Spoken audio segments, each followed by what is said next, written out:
Meet me at the Musial with Alan and Daniel. We'll talk about the Cardinals all night long.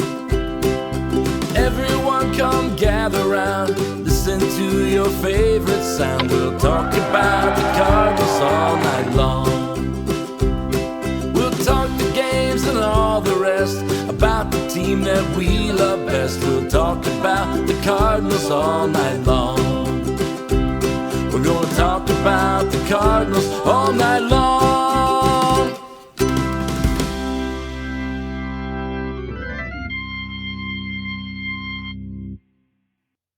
Good morning. Welcome into another edition of Meet Me at Musial. I'm your host, Daniel Shoftaw at C70.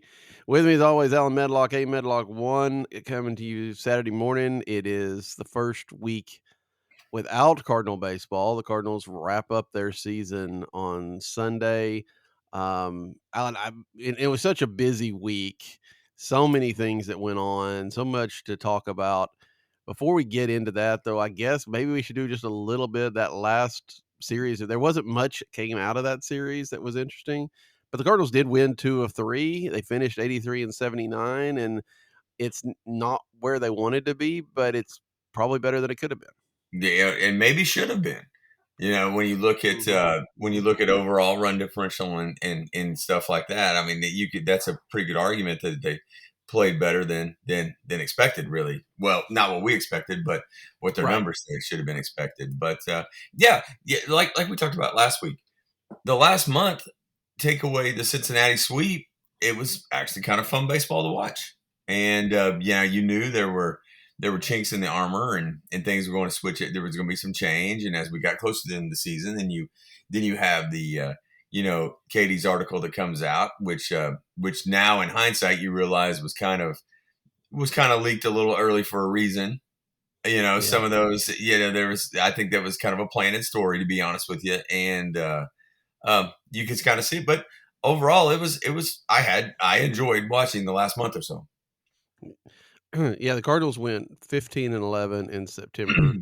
Their second best month of the year, June, they went 16 and 12. That was in the middle of that run where they were the best team in baseball. So yeah, I mean, you're right. If they hadn't had such a terrible August, maybe they're in some sort of contention at the end of the year. And do you think?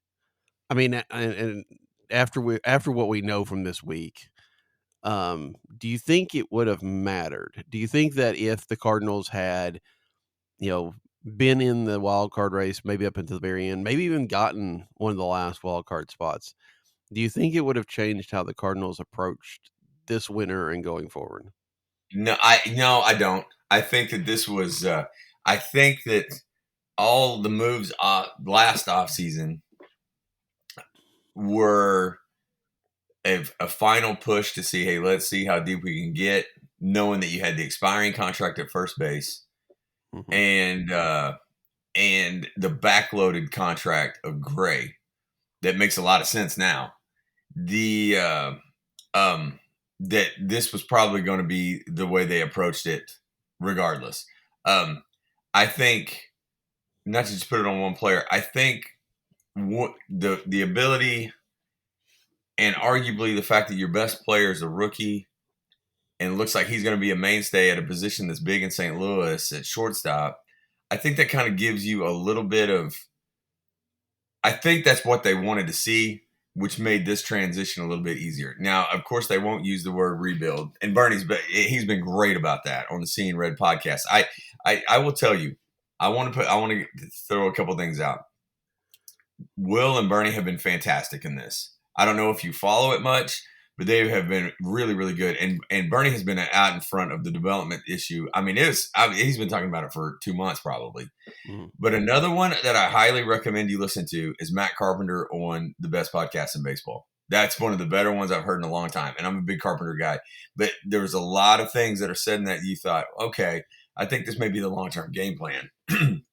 Because these veterans knew that, hey, this is probably going to be it. And the refreshing part of it is you can kind of tell that they saw it coming and they may want to stay and be some sort of entity involved in what this next iteration may look like.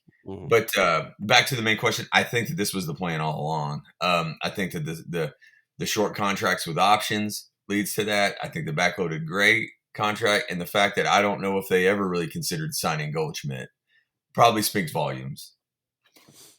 Yeah, I mean, given that, Katie was on with me early in the year and said she'd be shocked if they didn't do a Goldschmidt extension in the spring training, and then, spring training came and went and nothing happened, and both sides were kind of that, well, we'll wait and see type of thing.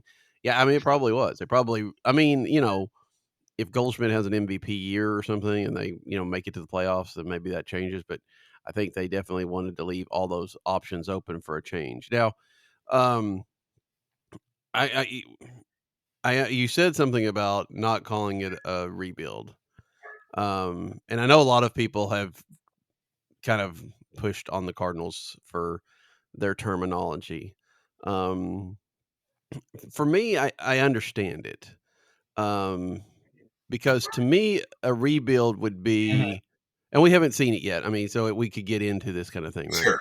But a rebuild would be, you know, taking all these parts and, really just starting from scratch to some degree.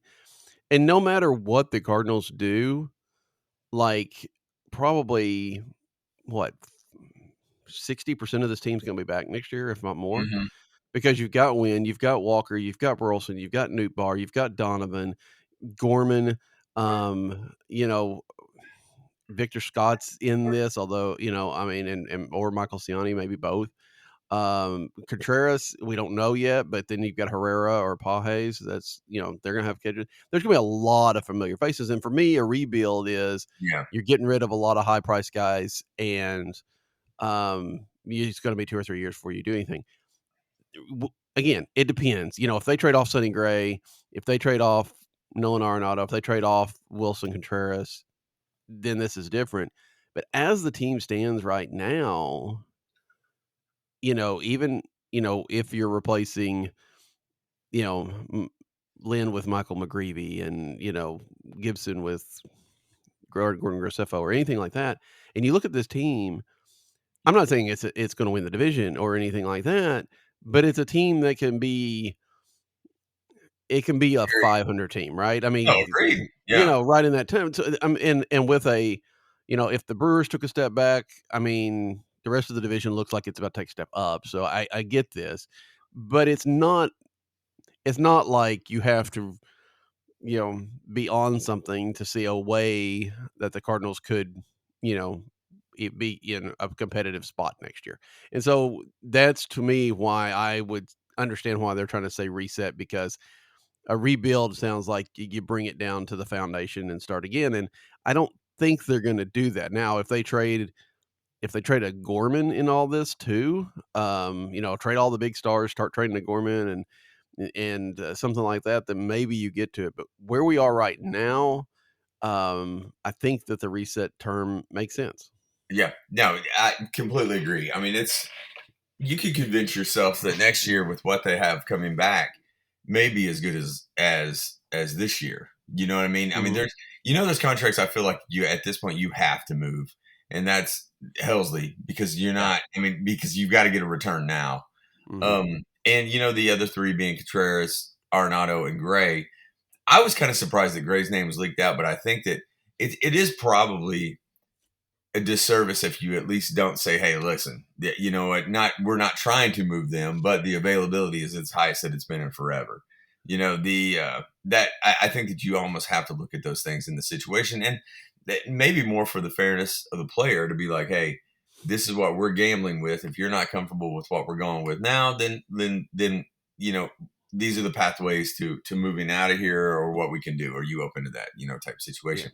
But my excitement level's high just because of finally giving a shot to some of these guys. Like I want to see what Walker can be when he's not trying to learn how to play the outfield. I mean, and he's going to be the poster child on all this. And but I still want to see at bats every day on that. I don't know if that necessarily means a first base split with Burleson, because I'm actually excited to see Burleson playing first base every day.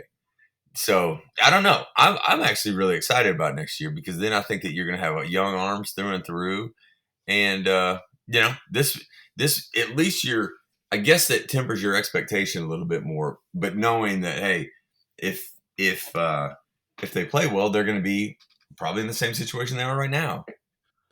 Yeah, it's different to watch a team struggle when they're young players with some ceiling that you see them growing. It's another thing when you have a lot of old veterans that Yeah, are just not able to do it anymore, and that's kind of what we saw this year.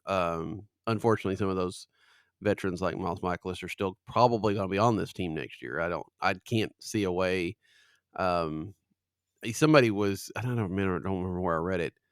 May have been Dane Perry, probably was, on his Birdie Work Substack, um, that said that Matz would still have value on the, especially as a reliever, on the market. And if you can get anything for him, I think that's fair to try to do. But there's no way you can trade Miles Michaels without paying 90% of the salary. If you're going to pay 90% of the salary, keep him because he's worth 10% of his salary. I mean, you no, know, compl- um, no, I completely agree with that. That's the issue. Here's what's the test is going to be how much sunk cost they're going to be willing to take. yeah. You know what I mean? I don't even know if that was a question that was asked, but I do kind of wonder about that one. Of Well, and the flip side of that is right. I mean, one, the Cardinals don't necessarily have just a slew of young pitchers ready to come up. Yeah, You know, um, and you don't know how much they want to try to continue to. If they're developing, they may want them developing a little bit at Memphis before they come to the major leagues yeah, and have to deal with. But yeah, I just don't. I don't think that when you're looking to in a situation where you're trying to cut payroll and you're trying to at least reallocate resources, right? I mean, and that will mean payroll's less, but I'm not 100% yet ready to wave that white flag because payroll is going to be less just by not signing Goldschmidt and declining the options on Lynn and Gibson. Um, but that I feel like I had something I was saying at the beginning of that sentence and I lost it. Um, yeah, it's just I think that you're just gonna keep Michaelis because you're not gonna there's no point in spending extra money to let somebody go, right? I mean, to go pitch somewhere else when you're gonna have to replace that as well.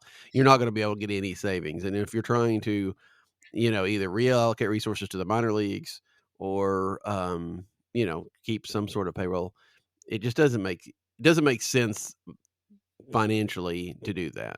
yeah, It makes all the sense in the world baseball wise, but again, I think that's where we as fans as we come into this with this idea of okay, savings at the big league level are supposed to translate to development at the minor league level, and we're not going to really see the money that gets put into the minor league level, so it's hard to know, and it's not likely to be a 1-to-1, unfortunately, but still, you start to say, well, if we're trying to, every $2 million Brandon Crawford contract is $2 million that didn't go to the minor leagues. So it's like, well, if we're going to have to spend was Miles 16, 17, $18 million next year. If you're spending, you wind up having to spend 19 or 20 to send him off and replace him. Then it's like, well, why did we do that? Because our resources are done better. And you're not trying to compete in 2025 necessarily.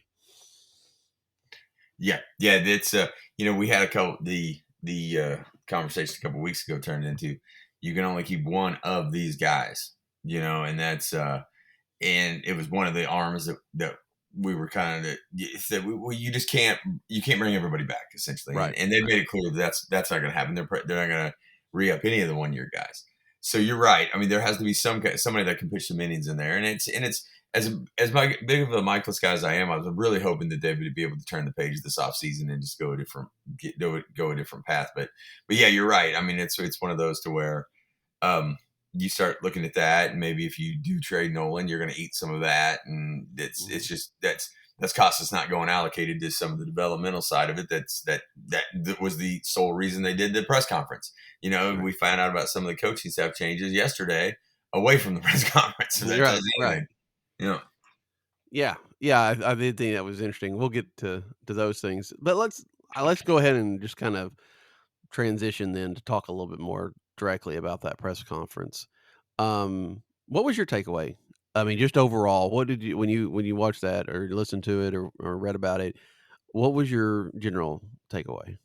Mine is odd because I don't feel the animosity that a lot of people do to Mo.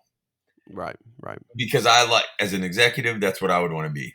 You know what I'm saying? And I Mhm. understand that the tough to read comments, the most speak, so to say, those things are a turnoff. The we're smarter than you approach. I get it, and that's not the best leadership. But I mean, the results are there, and I feel like you probably have a good executive that has been tainted here at the end. So I'm not the one that had the pitchfork ready to go on Monday. I will say I was pleasantly surprised with Bloom because personally, I feel like we fall in love with the Tampa Bay guys too much, and that we feel like anybody that leaves that organization is immediately going to turn that team into Tampa Bay with a little bit more money, which you can convince yourself that they're going to be good quickly. Um, but I worry about that a little bit. And then I'm just not an East Coast guy at all and worry about anybody coming from the Red Sox, especially when you get fired in a market like that. That I was hesitant to be like, is this what I would have done anyways to bring him over?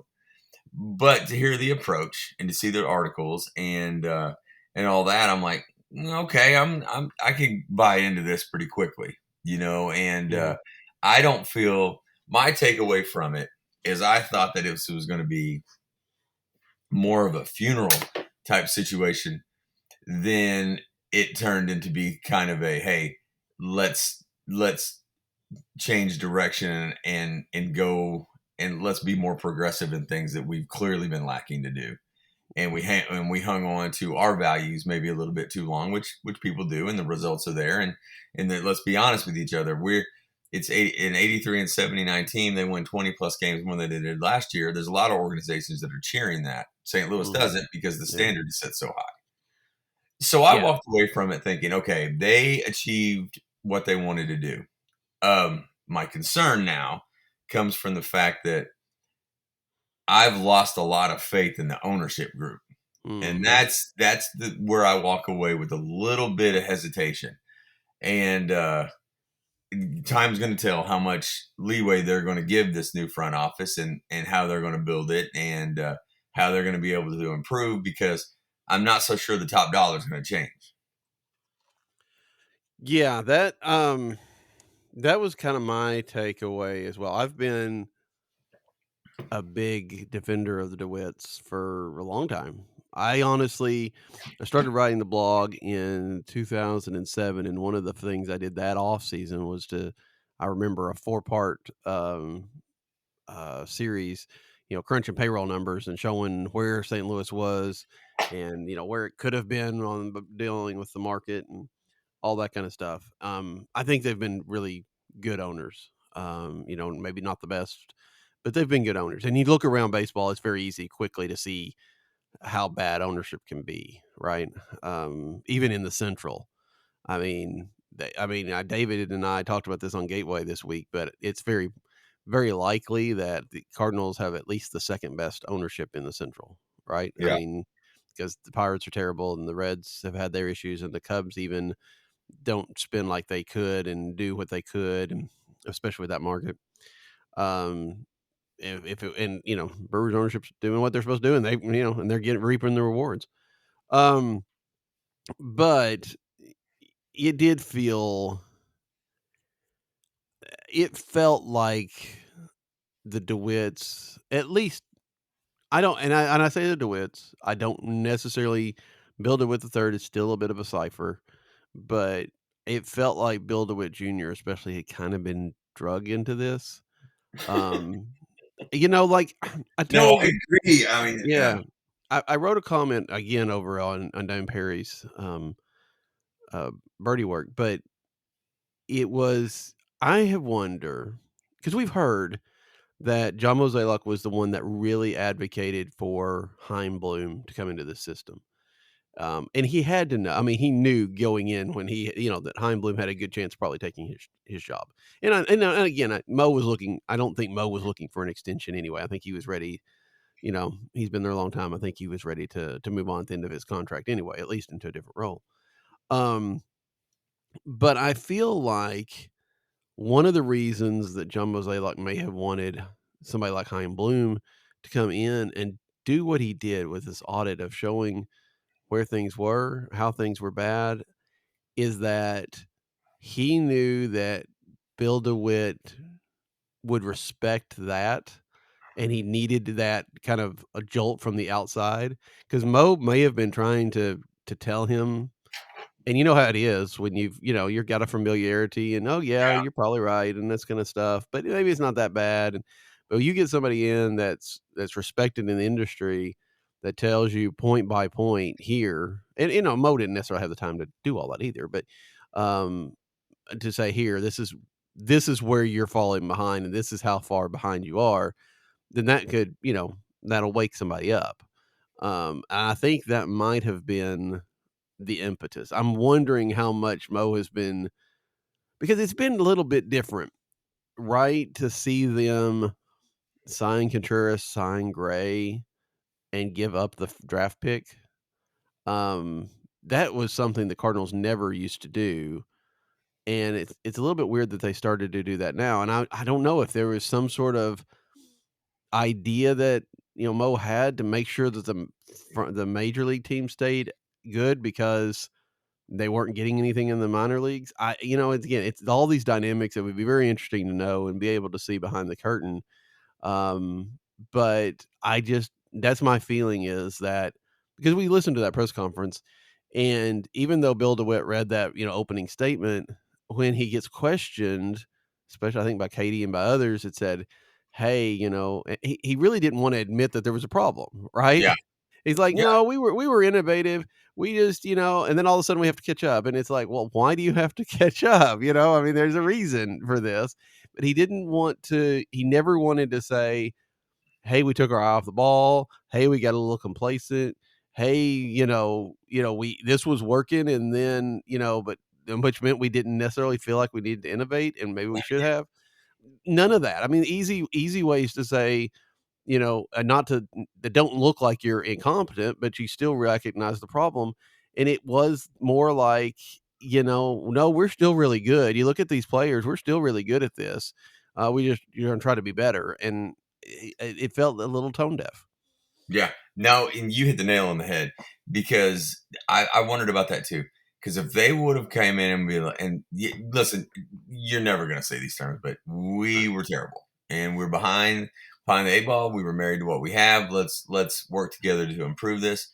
People buy into that, Oh, yeah. and I didn't get that feeling at all.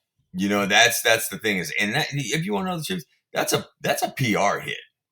That's Hmm. the first thing I thought of. I was like, I know it's his job to pretty much lead that off, but I thought that was a failure Yeah. in the way in the way that worked out. Basically, I'm echoing basically what you just said, because you could have won the crowd over, and you didn't. I think that there is there.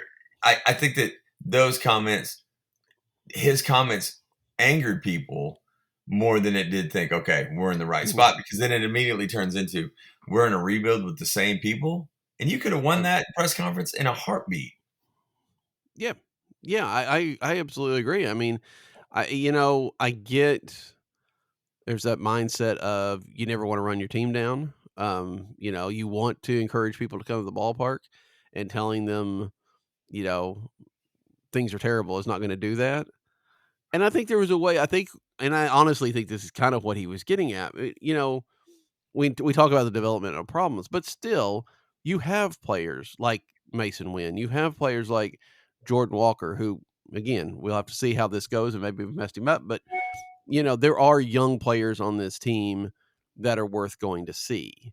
And I think that's some of what Bill DeWitt was trying to say, but he didn't acknowledge that they're getting fewer and far between. Then that there are obviously problems even when these talented players come up, like Jordan Walker and Nolan Gorman and stuff, that can't necessarily contain it, or can be consistent with it.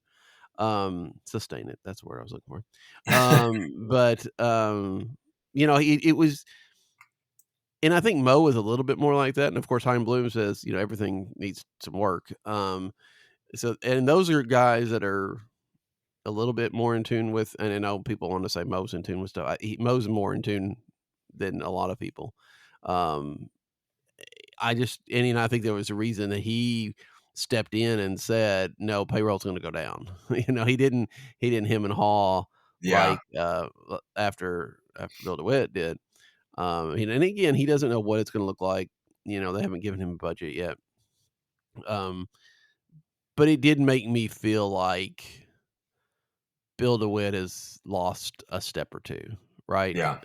From what he was, even 15 years ago, or it's getting a little bit more than that now, when hiring Jeff Ludnow and then committing to him instead of Walt Jocketty and things like that. It just feels like that's not that, he's not that innovative anymore. It's taking everything that the Cardinals can do to get this kind of shift. And it better pay off, right? I mean, it has to pay off, because I don't know what the other options are. Yeah, I mean, they completely backed themselves into a corner, and that's and even the positivity that I take away, I'm going to go back on this. I'm excited about the ball club next year. You know what I mean? Even with the expectations I have, I'm ready to watch some baseball next year, and you guys are anybody that listens are going to say, well, you're always like that, but I do think there's finally a direction. I wonder how much the direction is going to be ran by DeWitt, though. Now, is he 83? He's either 81 or 82. Oh, okay. I think he's 81. I mean, that's my thing is what's next. Because that is my biggest drawback at this point, is the, maybe apprehension to change. Like, even bringing Mo back did not bother me, because I thought, well, this is a long-term guy that has maintained the standard. And just because we have friction now, it wasn't always like that. I mean, they were always in contention. They haven't had to go through a true rebuild, and those are things those are positives. Those are wins. Right. And that being said, you let him play out his contract. You know what I'm saying? He signed it for a reason. They knew there was an end game, and they knew that there was going to be a resettling of the approach by the end of his term anyway. So none of that stuff bothers me. And, I kind of thought Marmol was in trouble, but I get it.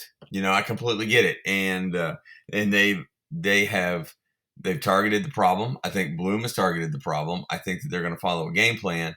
What my apprehension turns to is how much of the buck stops here is going to affect the developmental plan that they have going forward, and the buck being DeWitt. Yeah, I was wrong. You're right. He is 83. I was trying to remember. I thought he was a year younger than my father. He's a year older than my father. So I know they're right in that same age. But yeah, I agree. How, what is his level of commitment to this, right? I mean, Yeah. And how much does that level of commitment, if the Cardinals surprise, right? And we see this all the time. We saw it last year with the Orioles. A young team plays over their heads. And if they get into July next year and they're in playoff contention, I mean, like in maybe already, like if the season ends today, they're in the playoffs type of situation. Yeah. Are they going to be willing to add to this team, or are they going to say, sorry, those resources went to the minor leagues? And we need I have wondered about that as well. Yeah. And I don't know. No, and I think that you're right. And okay, to me, I think that you're going to see them outperform expectations next year, because they're not looking over their shoulder about when they're going back to Memphis or who's going to take their spot in the lineup. And I do think those intangibles exist. And I think that they'll be better next year, knowing where they are. That's a good question, because they have always been, I say always, I don't know how much recent memory affects this to me, but I think that this gives them an excuse to not be aggressive at a deadline. and Yeah. it maybe should be. I don't know. I mean, and that will definitely be a time will tell type of situation. I mean, look what you can be. You can be the Tigers, Yeah. and I understand that these are historical runs, but it happens, and guys grow, and guys learn to compete, and it can happen without a doubt.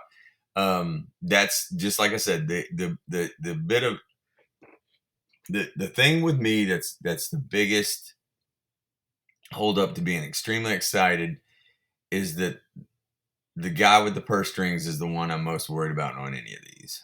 Yeah.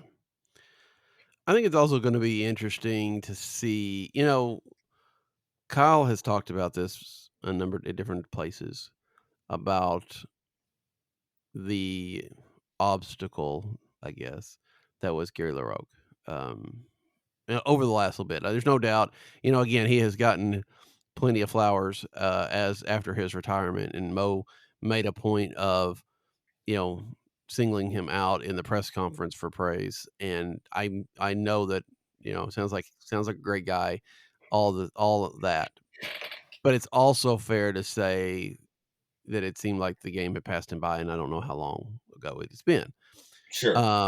And when you look at the stories, especially from Katie and others that say, hey, the Cardinals, bought the technology, but then they never used it because they either didn't have anybody that could do it, or kind of got the feel from on high that it wasn't necessary. It feels like a little bit of, you know, pushback to some degree right there, like, I'm going to play my way and you can tell me what to do, but I don't have to do it, type of thing.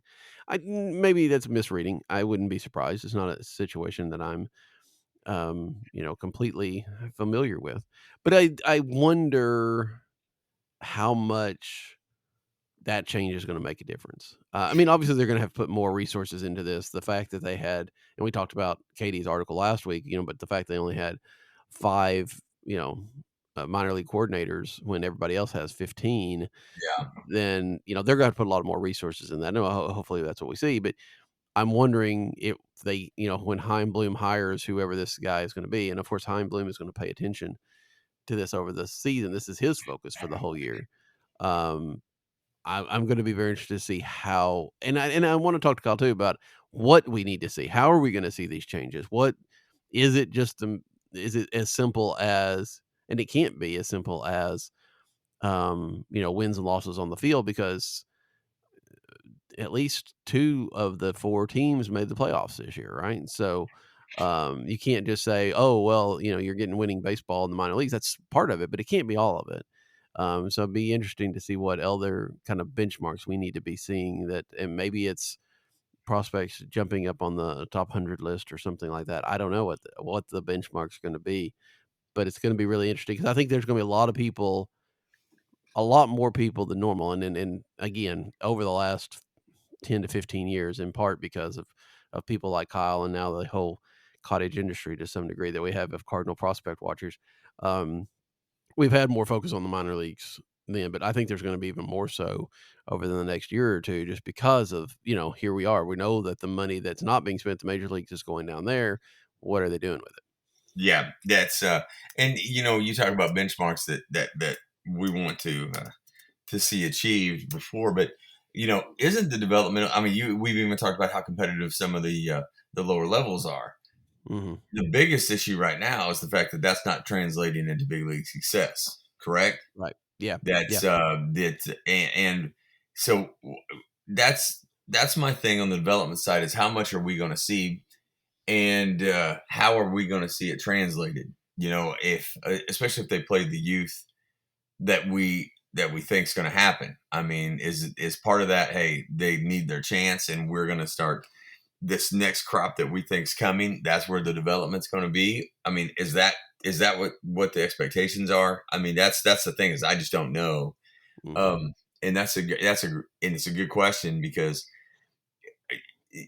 I feel like there has to be something visible on the big league roster to show that, hey, this is the direction we're going, because for the most part, it's going to be things that we're not going to see, so to speak. You know what I mean? Mm-hmm.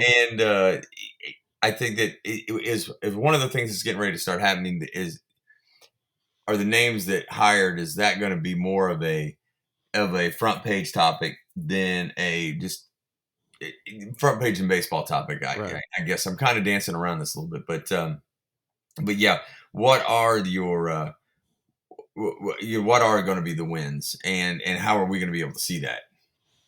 Yeah, and I don't know, and it may be one of those things that we don't really get to know until, like you said, we start seeing these prospects move up to the major leagues and be able to hold their own, right? Because no matter what they do, it's not going to make a difference for Nolan Gorman and Jordan Walker next year. I mean, Yes, the minor unfortunately, league stuff isn't. yes, Now we did, and we'll kind of touch on this now, I guess, but the Cardinals did say that they're not bringing Turner Ward back, which is like the most illogical thing ever. But when Katie wrote her article last week, there was some indication that they were trying to bring the whole staff back. Um, Turner Ward, I'm sure, fine guy, all that kind of stuff. But 2 years of substandard offense, especially when you've got guys like Nolan Arenado and Paul Goldschmidt, which how much you can blame him for those, I don't know. Although Turner Ward was obviously a big, he was part of the reason he came is because of Paul Goldschmidt. But you had to. I mean, there was no way you could bring him back, right? I mean, because it's fairly clear that whatever he was doing was not working, especially for these young guys like Walker and Gorman and things like that. You need somebody that can work with those kind of players and get the most out of them. yeah, that's exactly, and I'm wondering what direction the coaching staff changes. I thought it was funny that that was not even really a part of um, Mhm. the presser at all. And within 5 days, the word starts to leak that there's going to be some changes, and changes I agree with. I mean, I feel like there needs to be some dugout changes. Yeah. One of which I was surprised wasn't Marmal, to be honest. And um, in fairness to him, it had nothing to do with him. It was more of a, you know, if we're going to redirect, let's redirect. But maybe you may be right. Anybody that's left in place may have been pushing this for a while, and it took an outside voice to make the DeWitt see it. But yeah, I'm curious to see who they do put in those roles. And I mean, I would half expect to be underwhelmed for the most part, because I think it's going to be guys that we just aren't familiar with. Yeah. Yeah. Oh yeah. I don't expect to have a big, massive care about who the hitting coach is, right? I mean, when Jeff Albert was hired, we kind of got a little bit of a, okay, well, he's supposed to be this kind of guy or whatever, but and to be fair, it was a system that seems to have worked, especially in retrospect. But I anytime these kind of things happen, there's this section of the fan base that clamors for Albert Pujols or Yadier Molina or Jim Edmonds or some big star to come in and be the hitting coach. And I mean, that's when one, all those guys, hit in a different era to some degree. They approached hitting differently than people approach hitting now. Um, and two, so rarely are those kind of guys the able to, really translate what they did to telling everybody else that, right? I mean, we saw a little bit. I mean, Matt Carpenter's obviously not to that level, but we saw a little bit of that this year, right? Carpenter talked with Burleson and kind of got it to click, at least for a little while. And I think there's some questions about Burleson that um, we can talk about later on because we got all winter to talk about stuff. Um, but it usually is these you know, guys that maybe even never made the major leagues or, didn't have much success, but have had to learn the craft, have to really work at it. And, you know, those are the ones that seem to, mesh right now. But honestly, when we were growing up, there always seemed to be 3 or 4 hitting coaches that you knew, right? That Yeah. have this reputation. I don't really know any right now. That may be just me. But I don't know anybody that just has this reputation of almost a miracle worker type of thing. Yeah, he used to always just be the former player, and Mhm. that's yeah. I mean, I can't. One, this segues into something that it's probably not something we'd even plan on talking about. I highly suggest we don't plan on talking anything, so it's okay. Exactly. I highly suggest that Best Podcast in Baseball with Carpenter. It says a lot of things, and one of which, he's just such a good guy. He doesn't come out and say it, but how much he butted heads with Albert. And it's evident, in there. He's just too good of a guy to come out and call it out as it is, but he dances around it and says some very interesting things. And it was one of those that make you believe that he's going to coach somewhere. And I'm not saying that's going to be the right move here, but don't be surprised if that's something that happens in the next few years, that he's in the organization as a roving guy, because I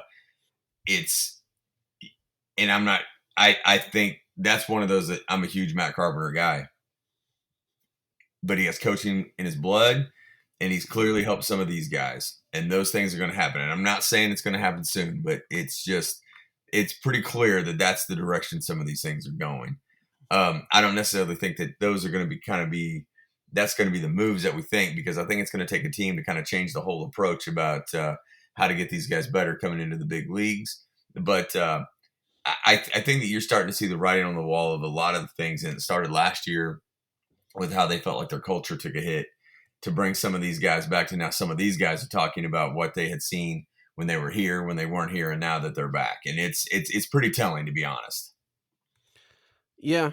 It's, all the system is, everything's going to get that change, right? That kind of, how do we want to approach this? I think this is a good chance for them to really get a chance to go to basics, right? And really say, how do we want to do this? And let's do it. Because, when you're winning baseball games, when you're competing every year, like the Cardinals have been, you don't really have a chance to sit down and say, how do we want to do, you kind of keep that train rolling, right? You modify, you tweak, you here and there, and you try to keep it rolling.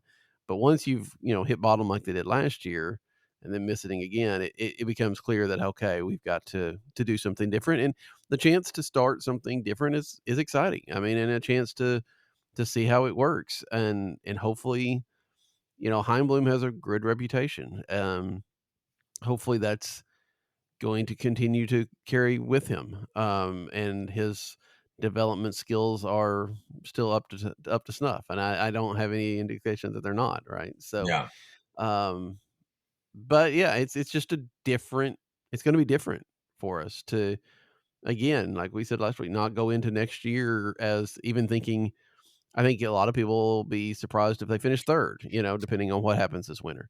And that's not normal for the Cardinals. Normally you're at least expected to, you kind of, put your rose-colored glasses on, you expect at least a first place finish, but first or second or whatever in the division. And, to really feel like, okay, 2025 is probably not a playoff year, even before it starts, is a different approach to things. Yes, completely. I mean, that's are we going to be completely bored at the meetings, or are we going to be the talk of baseball because of the Arenado deal?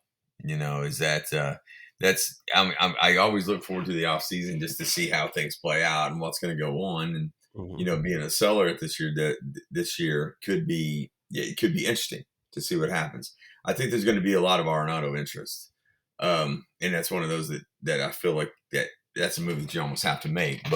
And that kind of changes the expectation, and it's coming in, like the chaos factor. If that's a move that's made, I mean, what's the public pushback? And those are things that I would kind of like to see a little bit.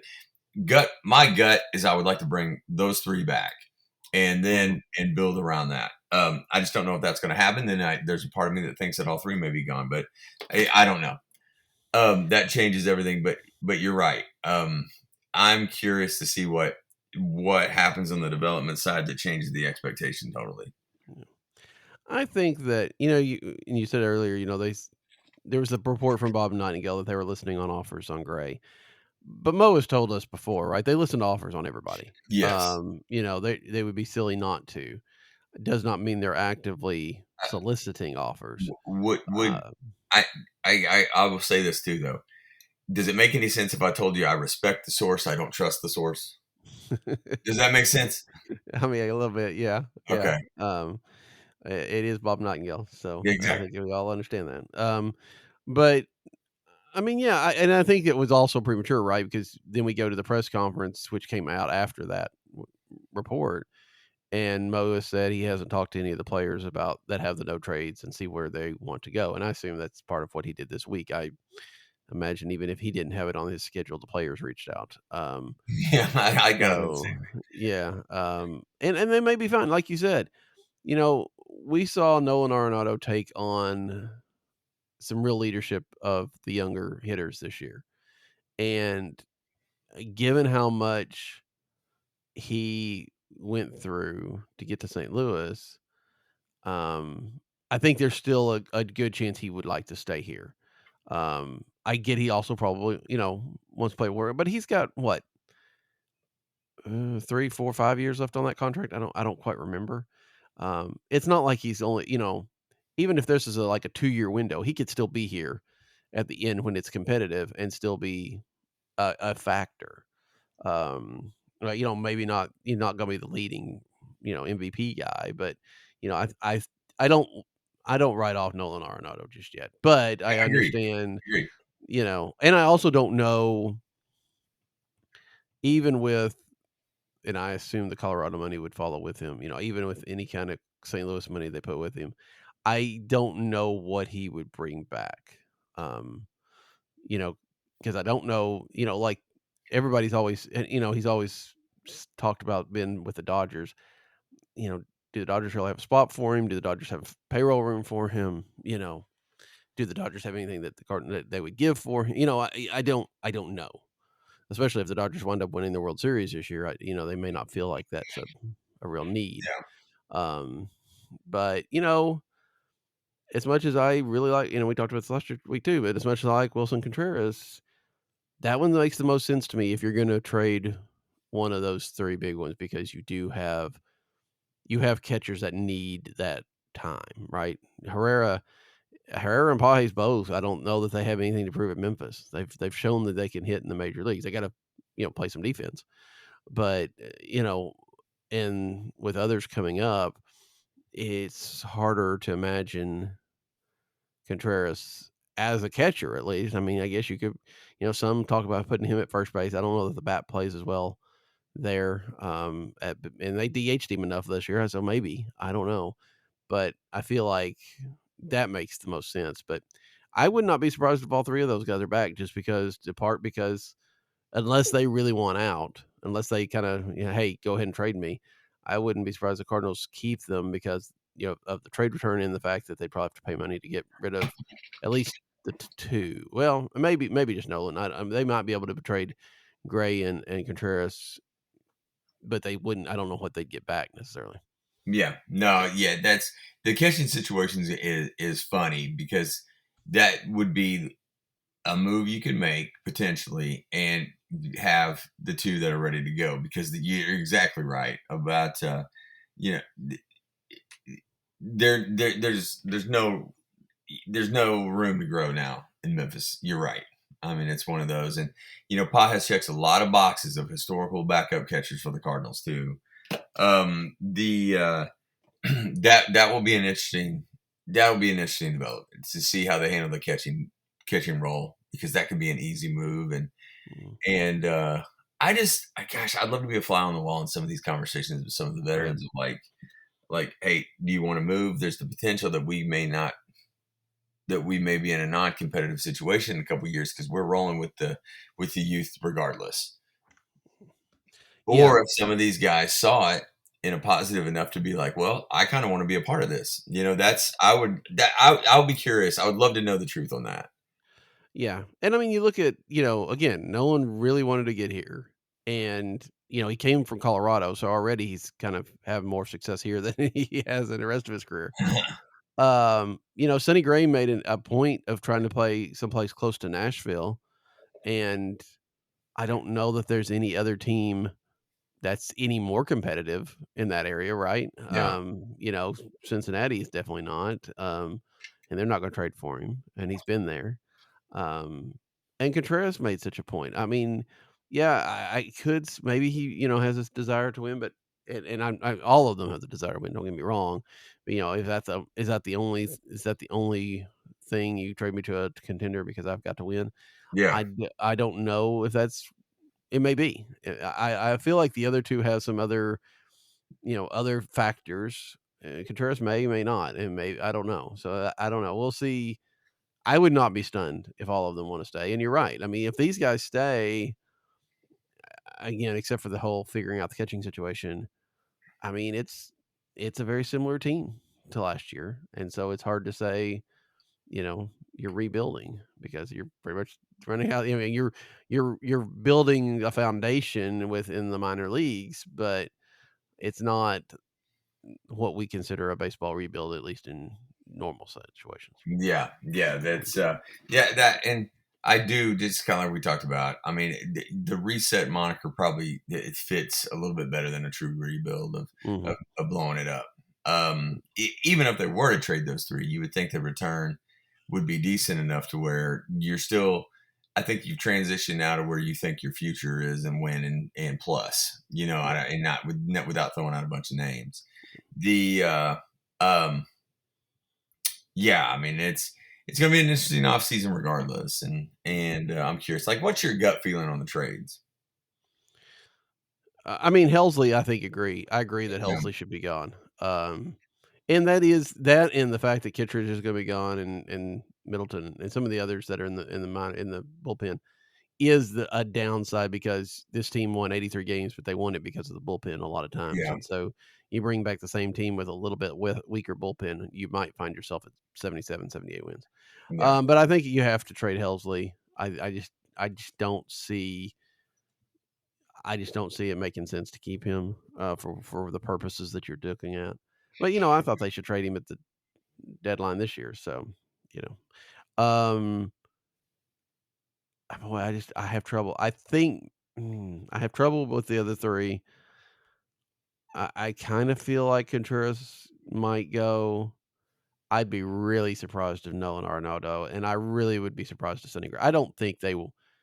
I think they'd almost have to be overwhelmed to trade Sonny Gray, just because he's about the only thing keeping them from just a miserable season next year, right? I mean, because if you have to, if you're already looking to replace two of those guys with unknown starters, and you've got Palante as a third, that you know right now it's just Gray and Michaelis to give you any kind of you know kind of consistent idea. Now, Michaelis is not necessarily great, but he'll be other 5 or 6 innings probably, most likely.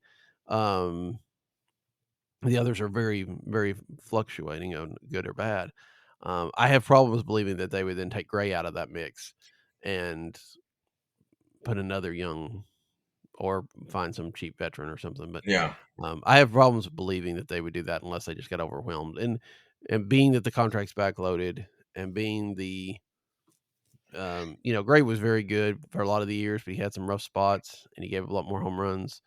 Um, I don't know that you're going to be able to get maybe what he's worth on the market. So I feel like he stays and Nolan stays because I just don't think that I don't think that trade market works out very well there.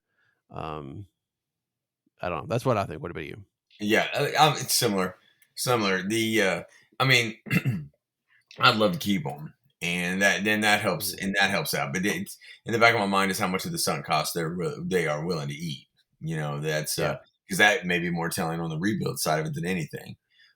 But yeah, you're right. I mean, I would like to see a rotation of Gray, Palante, the young guys down.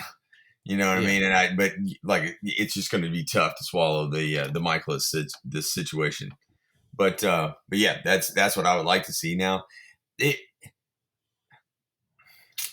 I'm going to just go. I want to say they keep them, but I wouldn't be blown away if they do just do a sweeping change with all three of them.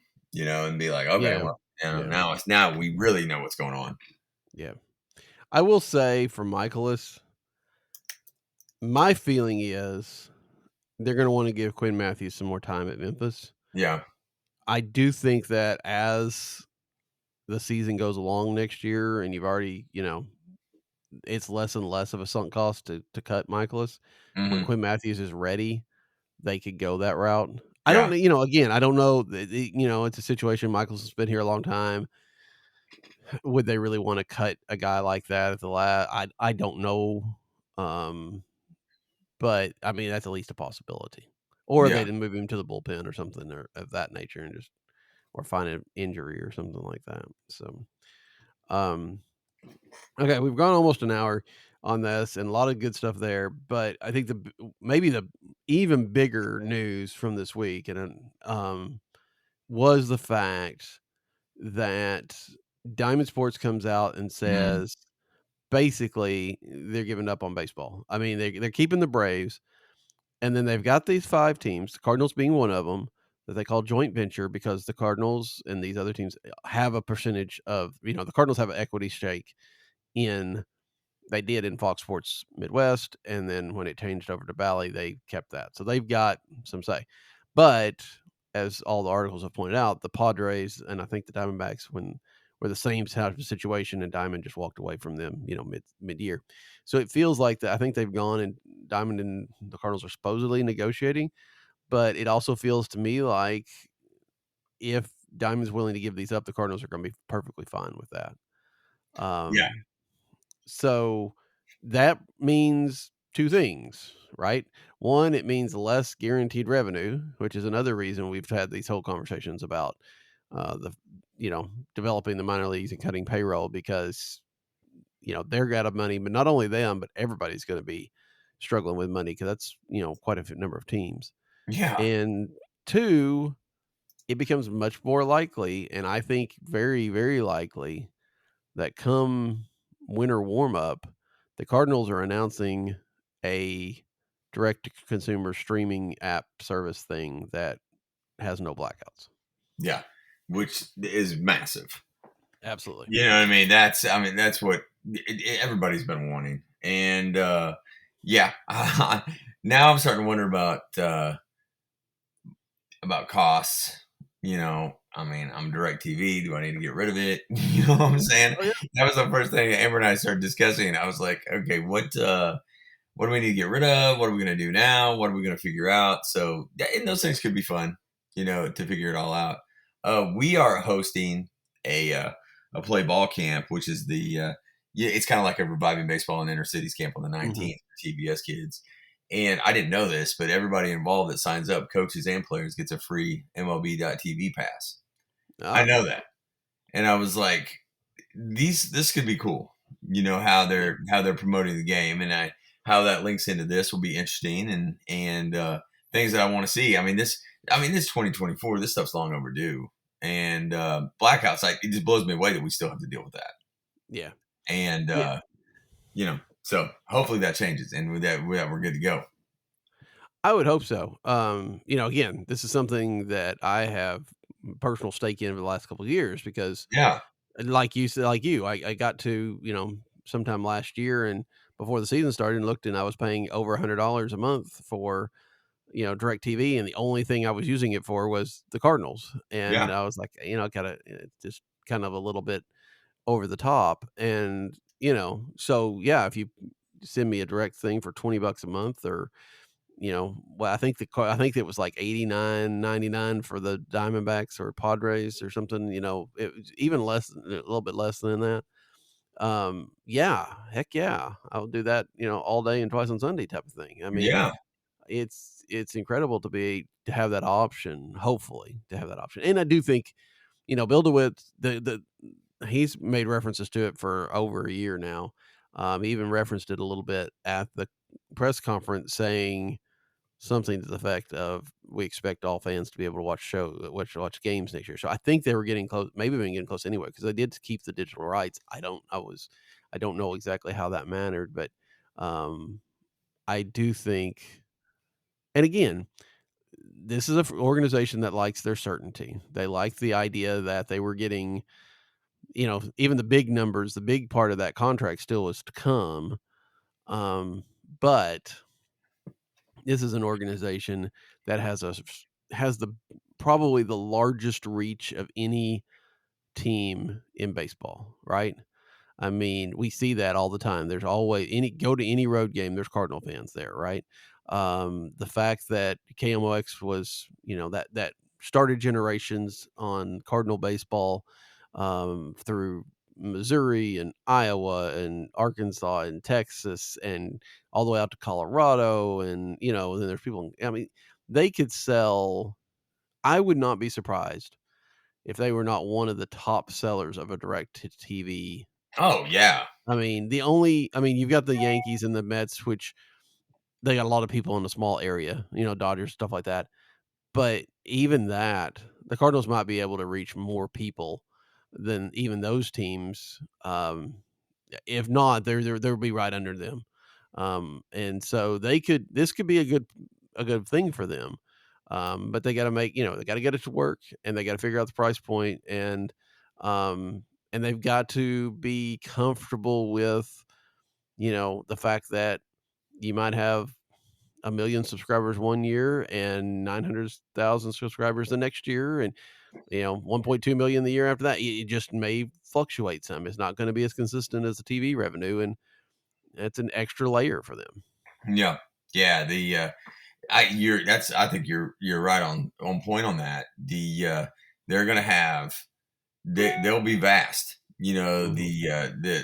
The subscriptions will be huge all over the country. And yeah, I mean, that's an exciting time. And I hope they Yeah. do it right. And, like I said, it just blows me away that we still have to even bring up the blackout aspects this year, and it's silly. So, Yeah, it is. get this right, because I think that this is a baseball issue, and and it's terrible.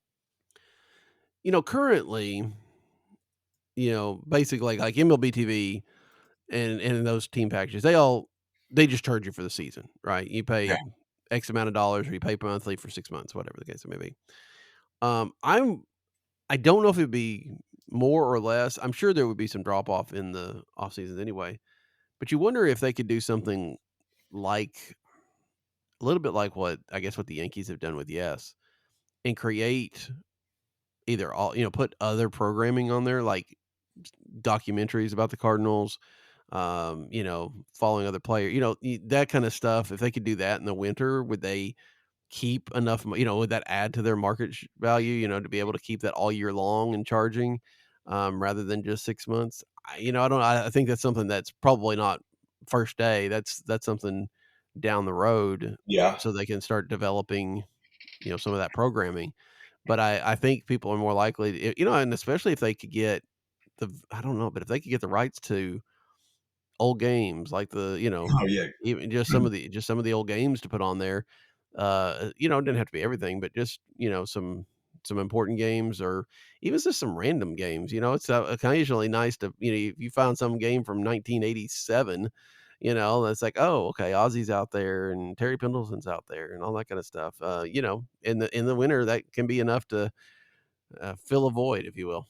Yeah, I mean, and I've always thought they did a bad job of marketing that in the off seasons. Mhm. And that opens up a whole new realm of possibilities. And yeah, that's something that I had not thought about. Yeah. Of that's pure access to a bunch of different things, and you produce your own network. That's big, and that's actually really exciting because you could get a lot of much more behind the scenes access to a lot of these guys, and that's you need that to grow the game. Yeah. Just give Jim Hayes a show and we'll be fine, Yeah, absolutely. so. All right. Well, and I've even forgotten to tell Alan about this. I was reached out somebody reached out to me this week. It's the Twitter handle that's Remembirds. If you follow them, you know that they follow Cardinal history, much like Augie Nash and some of the others do. They write at let me get the site real quick. stlredbirds.com. They're always writing about history stuff. And they asked if we might not want just a few minutes for per show, like a little segment on history. He sent me his first one, so I'm going to put that here at the very end. If you like it, let us know. We'll do some more of these. I think it's a fascinating way, especially in the winter here, to just kind of look back at some big moments in Cardinal history. And so I thank Redmond Birds for reaching out and look forward to adding this to us. But let us know what you think. Alan and I will be back next week. See if it probably won't be as big of a week. I feel like, Alan, I think we're probably not going to have a week like this the rest of the year. Yeah, probably pretty safe. So, but we'll be back next week. We may, have a chance to, chew over this a little bit more or look back a little bit more at the season. But until then, for Alan, I'm Daniel. Good night. Good night.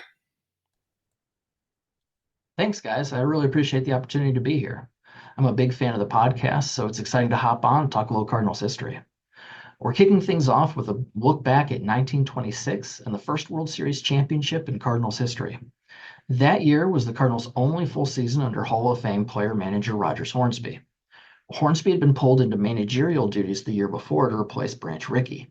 Now, we all remember Branch Rickey for his front office brilliance, but he'd been serving double duty as both executive and manager since 1919. While Rickey's development of the Cardinals farm system was brilliant, he'd proven pretty mediocre as the Cardinals manager. He had a tendency to give his team long lectures on baseball concepts and had a hard time connecting to his players. So when the club got off to a bad start in 1925, owner and president Sam Braden fired Rickey as manager and made him a full-time executive. In his place, Hornsby became the manager and the team immediately improved.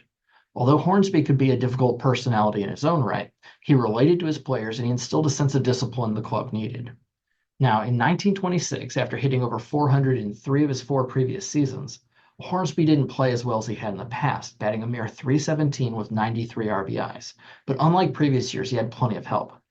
First baseman Jim Bottomley led the team with 19 homers and 120 RBIs.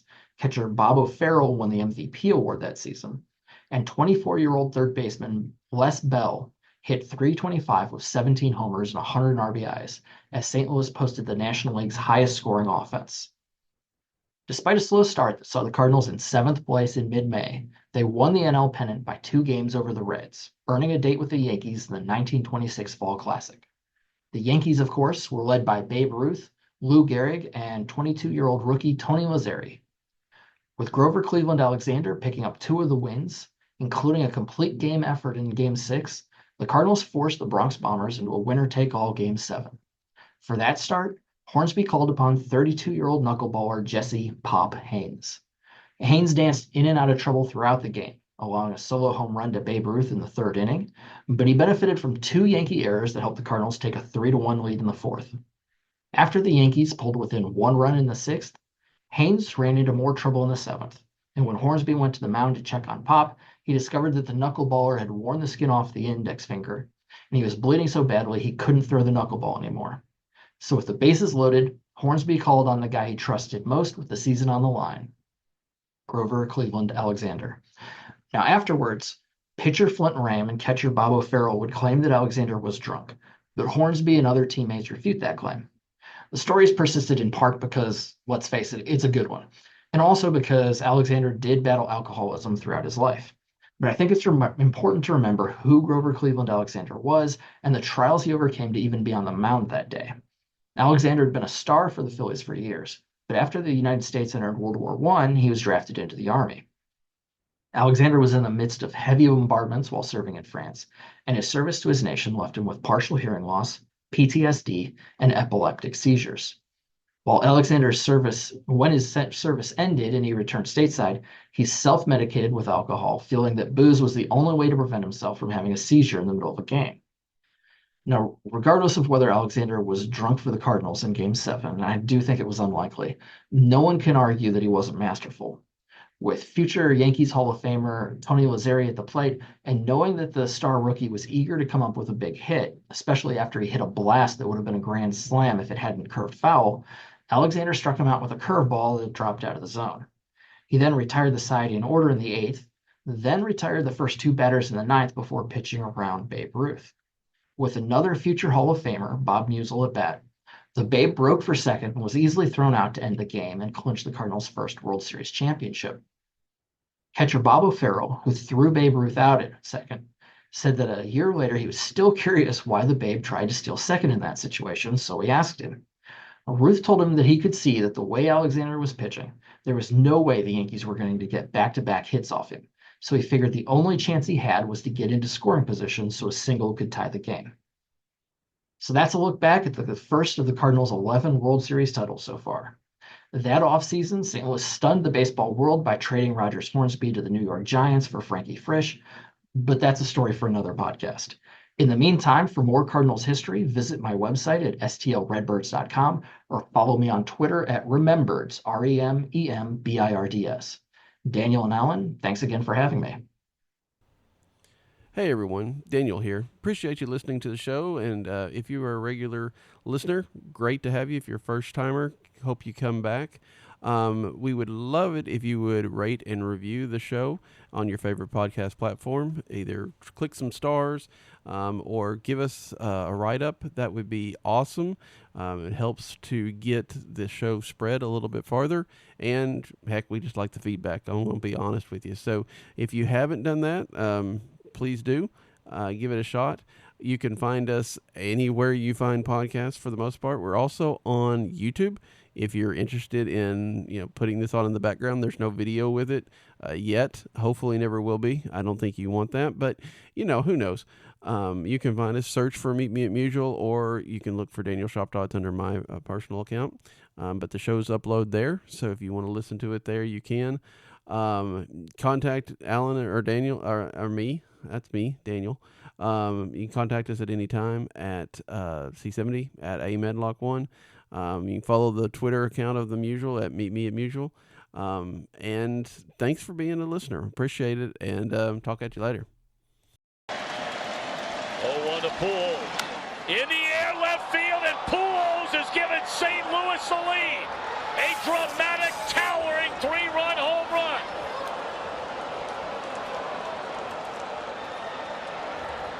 Stunned in disbelief